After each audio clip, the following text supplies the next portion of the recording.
কালবৈশাখীতে আম পড়েছে তাও এই রেসিপিটা ট্রাই করোনি? এটা কিন্তু একদম ঠিক কাজ হয়নি।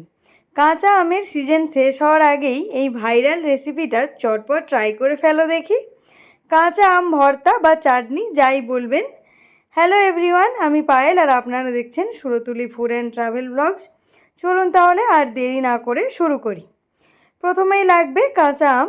এই রে, প্রথম আমটাই কিন্তু পাকা, বাইরে থেকে দেখে বুঝতেই পারিনি। ওয়াও, এই সিজনের প্রথম পাকা আম এটা।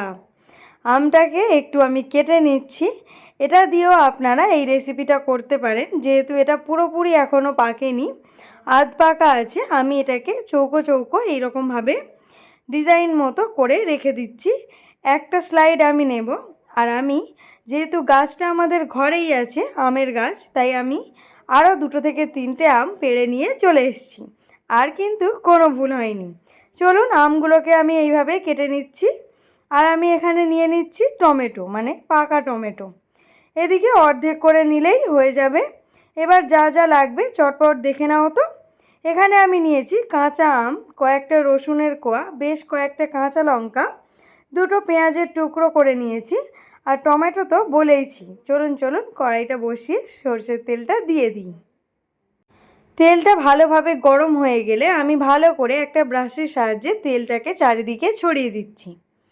চলুন এবার কাঁচা আমগুলোকে এইভাবে নিচের দিকে উল্টো করে দিয়ে দিলাম। প্রত্যেকটা আমকে এভাবে দিয়ে দেবেন। টমেটোগুলো একই রকমভাবে উল্টো দিকে করে দিয়ে দিচ্ছি। টমেটো আর আমগুলোকে আমি একটু সরিয়ে দিচ্ছি, যাতে এর মধ্যে রসুন আর কাঁচা লঙ্কাটা খুব ভালোভাবে দিয়ে দেওয়া যায়।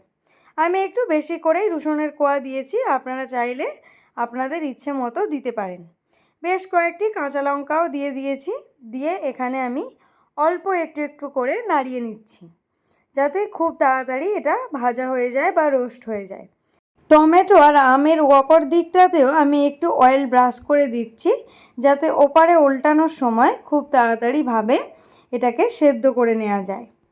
দেখুন, আমি একটা উল্টে দিয়েছি, উল্টে দিয়ে দেখছি কেমন সেদ্ধ হয়েছে কিনা, কিন্তু এখনও বাকি আছে, তাই আমি আবারও এটাকে উল্টে দিয়েছি। আমি আরও মিনিট 10 মতো এরকমভাবে অল্প আঁচে এটাকে রোস্ট করেছি। তারপরে দেখুন টমেটোগুলো কিন্তু একদম হালকা পোড়া পোড়া হয়ে গেছে। তার মানে বুঝে যেতে হবে টমেটো আম দুটোই রেডি। আমগুলোকে উল্টে আপনারা দেখে নেবেন যে নরম হয়েছে কিনা ভিতরটা।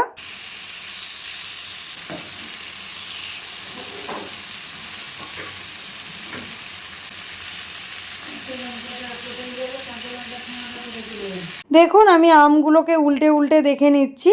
এই আমটার কিন্তু মধ্যিখানটা একদমই খুব ভালোভাবে সেদ্ধ হয়ে গেছে, এবং প্রত্যেকটা আমই মধ্যিখানটা নরম হয়ে গেছে, মানে বুঝে যেতে হবে আম কিন্তু একদম সেদ্ধ হয়ে গেছে। এবার গ্যাসটাকে অফ করে দেব, আর আমাদের দরকার নেই। এবার কিছুক্ষণের মতো এটাকে ঠান্ডা হতে দিতে হবে।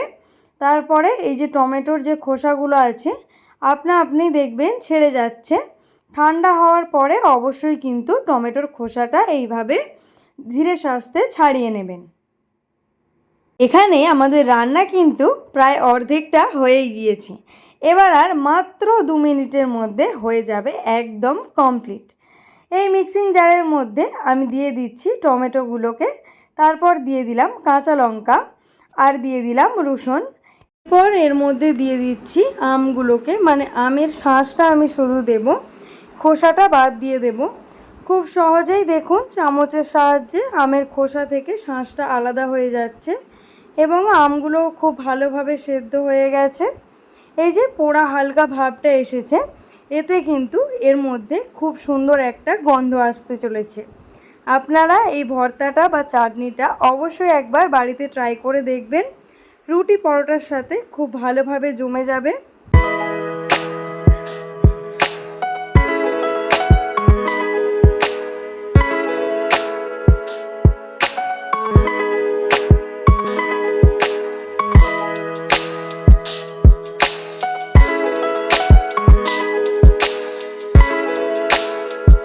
এবার আমি এর মধ্যে টুকরো করে রাখা পেঁয়াজগুলোকে দিয়ে দিচ্ছি, আর দিয়ে দিলাম বেশ কিছুটা পুদিনা পাতা, দিয়ে দিলাম হাফ চা চামচ লবণ, হাফ চা চামচ জিরে গুঁড়ো, হাফ চা চামচ চিনি, হাফ চা চামচ দিলাম ধনে গুঁড়ো, আর অল্প একটু দেব কাশ্মীরি লঙ্কা।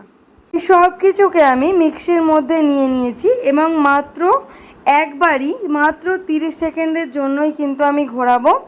একদম স্মুথ পেস্ট তৈরি করবেন না, একটু গোটা গোটা থাকলেই কিন্তু এই চাটনি বা ভর্তাটা খেতে অসাধারণ লাগে।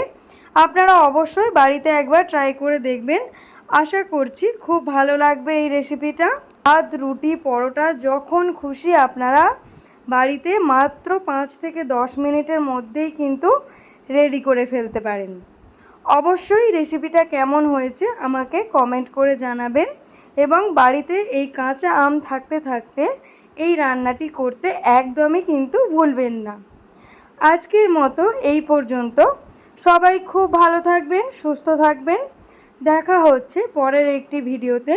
আর অবশ্যই এই যুদ্ধ পরিস্থিতিতে একে অপরের আমরা পাশে থাকব, এই কামনাই করে আজকের ভিডিওটা এখানেই শেষ করছি। আশা করছি পরের ভিডিওতে আবার আপনারা চলে আসবেন। তাহলে আজকের মতো টাটা।